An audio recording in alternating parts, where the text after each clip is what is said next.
Hi buddies, samahan nyo ako sa araw na ito dahil gagawa naman tayo ng isang masarap na dessert, at kilala sa ibang lugar sa Mindanao tulad ng Zamboanga, Maguindanao at Sulu. Napaka-espesyal ng dessert na ito para sa ating mga kapatid na Muslim dahil kadalasan siniserve nila ito during end of Ramadan or Eid al-Fitr. Ito ang tinatawag nilang lokot-lokot. Gagamit lang tayo dito ng ulayan na gawa sa coconut shell, so ginamitan ko lang ito ng drill bit para mabutasan ang baw ng niyog.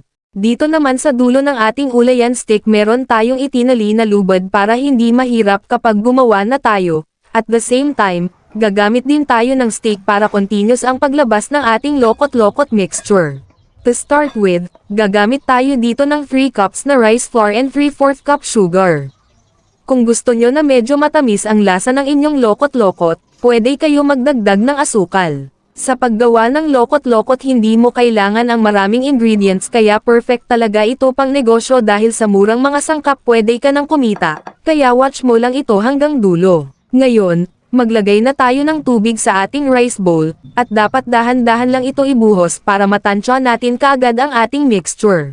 Mas prefer ko lang talaga dito na unahin sa paghalo ang asukal bago ang tubig dahil kapag na-dissolve na ang asukal mako-convert na ito into liquid, kaya ayaw natin mangyari dito na maging watery ang rice mixture. Lalo na kapag walang extra rice flour tayo. Hindi mo akalain na sa konting sangkap lang makagawa ka na ng masarap na dessert na ito na hindi mo na kailangan pa pumunta doon para matikman lang ito, gawin mo lang ito sa bahay mo at siguradong magugustuhan na ng inyong pamilya. Subukan mong gawin ito buddies, kapag nagawa mo na ang lokot-lokot dessert na ito huwag kalimutan i-tag ang ating page. Haluin lang natin na haluin hanggat sa matuno na ang asukal, kapag ganito na ang consistency ng ating rice mixture pwede na natin ito i-set aside. Magsimula na tayo magpainit ng mantika sa ating kawali, kapag nasa katamtamang init na ito pwede na natin i-pour or salain ang rice mixture gamit ang ating ulayan, paikutan lang natin ang ulayan ng clockwise. Kaya I recommend na hindi masyadong mainit ang mantika, dahil mabilis lang ito mag-brown at tumigas ang mixture, kaya mahirap ito i-roll. Simulan ang pag-roll habang malambot pa ang mixture sa kawali, pwede kayo mag-create ng anumang shape na gusto nyo sa pag-roll ng lokot-lokot. Gagamit lang tayo dito ng wooden spatula bilang ating gagawi.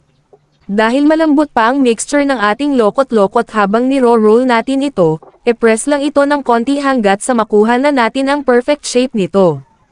Hintayin lang natin na mag-golden brown ang kulay ng ating lokot-lokot sa hanguin at ilagay sa strainer para mag-drip ang excess oil. Hayaan lang muna natin dito sa strainer hanggat sa lumamig na ito ng konti.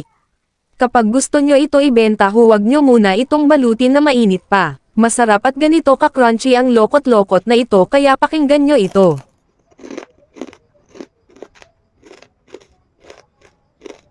Sana masubukan nyong gawin ito sa bahay nyo. Thank you for watching at huwag kalimutan i-follow, share at subscribe ang ating page.